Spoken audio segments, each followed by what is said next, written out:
cómo manejar las relaciones padres e hijos. ¿Okay? Por eso, primero pido un aplauso para ustedes.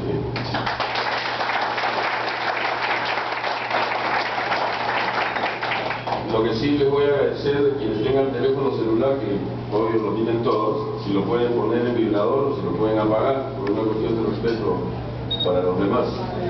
Y si han venido con niños, también si lo pueden poner en vibrador sería la idea. ¿Ya? Para que no hagan bulla. Qué bonito sería que de vez en cuando les podamos sacar las pilas, ¿no? Y ponerlos ahí en el papel un rato. Como no se puede, tenemos que seguir para eso.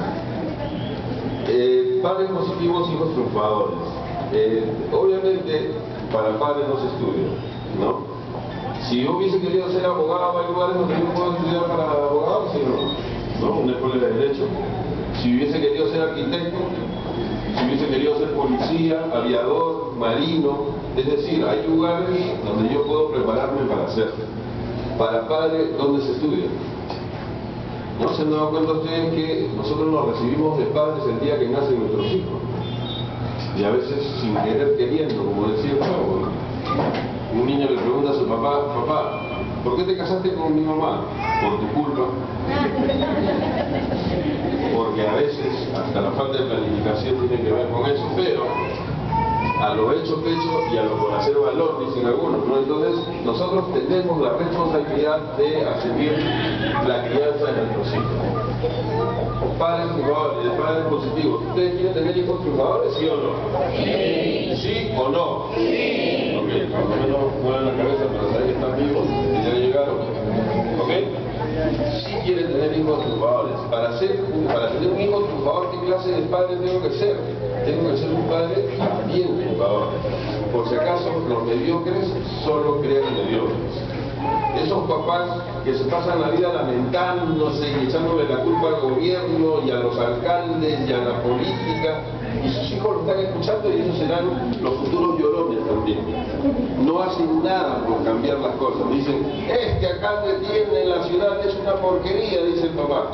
Los niños crecen pensando eso, que el alcalde es el responsable de la limpieza. Pero el papá, cuando sale con su hijo de la mano, compra un helado y la envoltura la tiran en la calle. La gente que se queja, los padres que se quejan diciendo, este alcalde no ha hecho nada por nuestra ciudad, mira, la ciudad está llena de huecos, la atención en los policlínicos de la municipalidad, en lo que es salud, es malísima, todo está mal aquí. Si uno le preguntara a la mayoría de esos papás cuándo ha sido la última vez que ha pagado sus arbitrios, te dirá nunca. ¿Cómo quieres tener una gran ciudad si no cumples con tu responsabilidad? Entonces, la calidad del padre es la que va a determinar la calidad del hijo. Nada más que eso. Por eso que tenemos que ver esto. No olvidemos que nuestros niños son sordos a los consejos, pero tienen muy buena vista para los ejemplos. Nuestros hijos van a hacer lo que nos vean hacer a nosotros, no hay otra. ¿No? Por ejemplo, yo siempre, y ustedes algunos de ustedes lo deben haber visto, yo siempre me acostumbro a poner al fondo cuando yo llego a dar una charla, para ir viendo quién va llegando, inclusive para escuchar los comentarios, para conocer un poco con quién voy a tratar. Y una de las cosas que siempre observo y que aquí creo que no se ha dado, y creo que después de mucho tiempo lo estoy observando, no sé si es porque los han estado haciendo entrar en orden, casi siempre las primeras filas en las escuelas de padres están vacías, los papás se sientan atrás, nunca se sientan adelante, porque no quieren que los hagan participar, porque lo van a hacer para hablar, porque lo van a hacer, entonces siempre buscan que sentarse atrás, ¿no? Pero son esos mismos papás que le dicen a sus hijos, no te me sientes al fondo porque no vas a aprovechar la clase.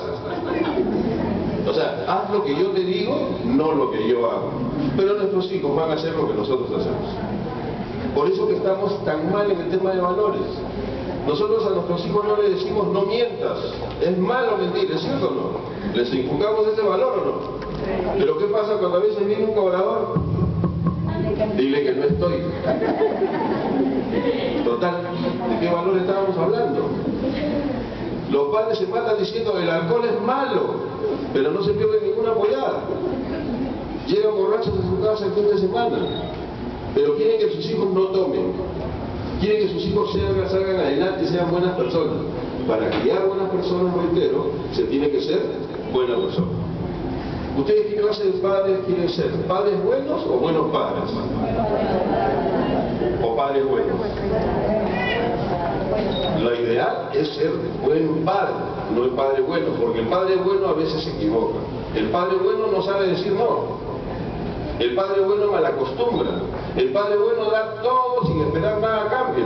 El padre bueno hace todo, la madre buena hace todo por el niño. Por ejemplo, ustedes tienen hijos ahorita, ¿entre qué edades? ¿Entre 10 y 12?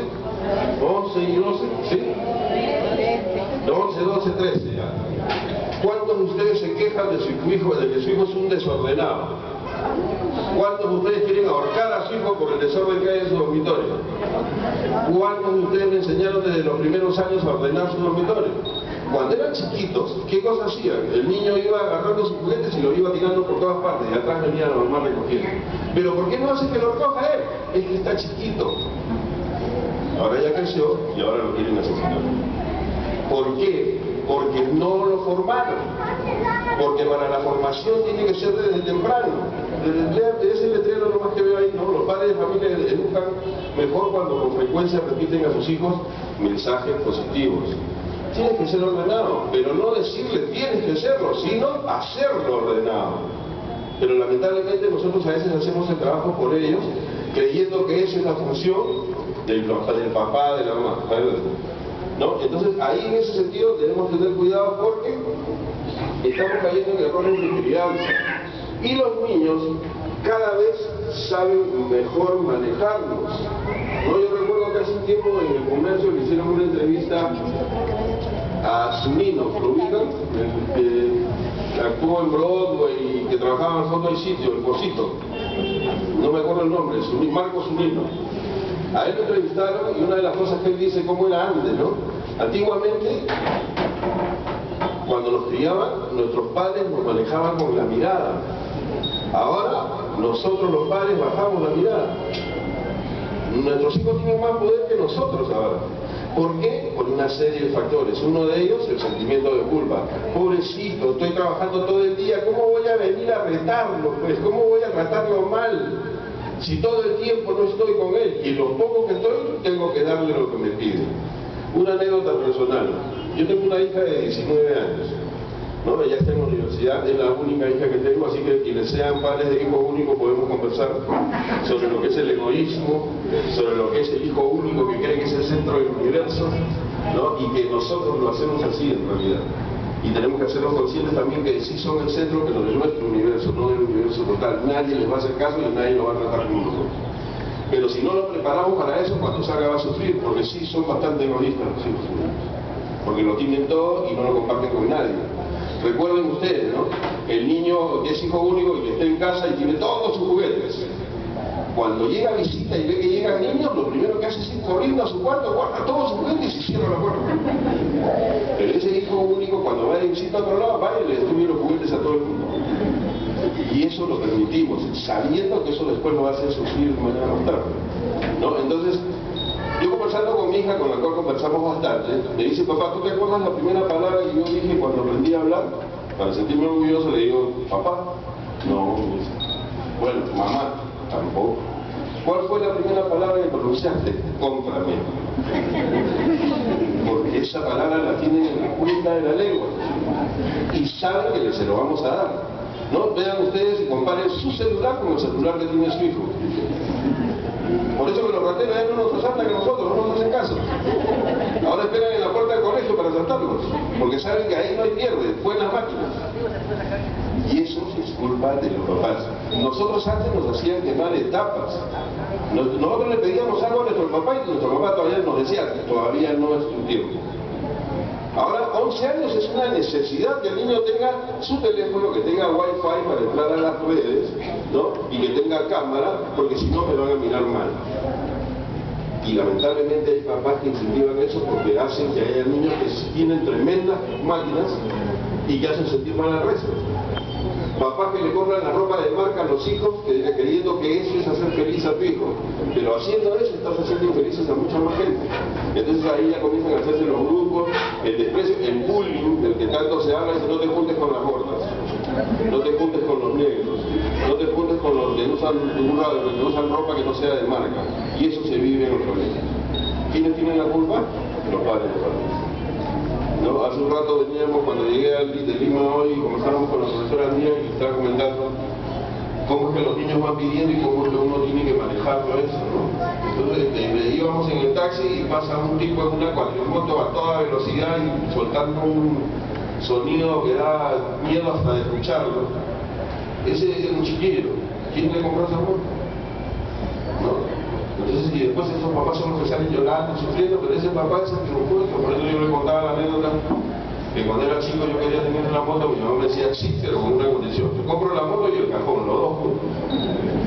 Nunca tuve moto y ahora igual tengo temor a las motos por las experiencias que uno va viviendo y va viendo. Entonces, si nosotros nos damos cuenta, es una serie de situaciones que nosotros vamos a ir viviendo para ir criando a nuestros hijos, y para eso hemos venido. No se trata de darles consejos, no somos nadie para dar consejos, pero podemos darles sugerencias. ¿Es posible? ¿Sí? ¿Sí o no? Sí. Gracias, gracias. Ok. Entonces,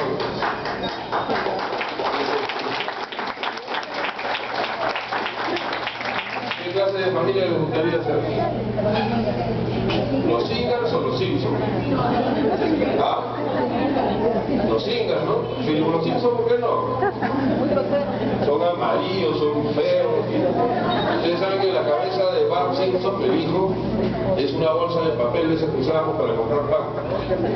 ¿Ya? En Estados Unidos, para representar a la gente que es extremadamente tímida, no agarran una bolsa y le hacen dos vueltas y se la ponen en la cabeza. Ya, esa es la representación de la cabeza de Bart Simpson, que es el que está a la derecha. ¿Por qué no los Simpsons? Para empezar, el color es feo, ¿no? Un amarillo verdoso, ¿no? Aparte que son una tribu de locos, pues ahí hasta el perro está loco en esa familia, ¿no es cierto? En cambio, sí, qué bacán, pero la familia Inga, ¿no? Qué bonita familia. Ahí todos respetan, los chicos respetan a los grandes. El esposo dice una cosa y la esposa lo obedece. Qué bonito, dicen, ¿no? Los padres los respetan, a los abuelos los tienen en su consideración, ¿no? Los admiran, les dan su lugar, no como ahora que muchos abuelos están en categoría maceta, los tienen en un rincón de la casa y solamente los utilizan cuando los necesitan para que cuiden a los nietos, ¿no? Y eso ya no debe ser, pues. Me gustaría, levanten la mano, ¿cuántos abuelos hay aquí? Levanten la mano que tengan cargo de sus hijos, de sus nietos, que se jueguen. Levanten la mano bien, levanten la mano bien. Ok, un aplauso para esos abuelos, por favor.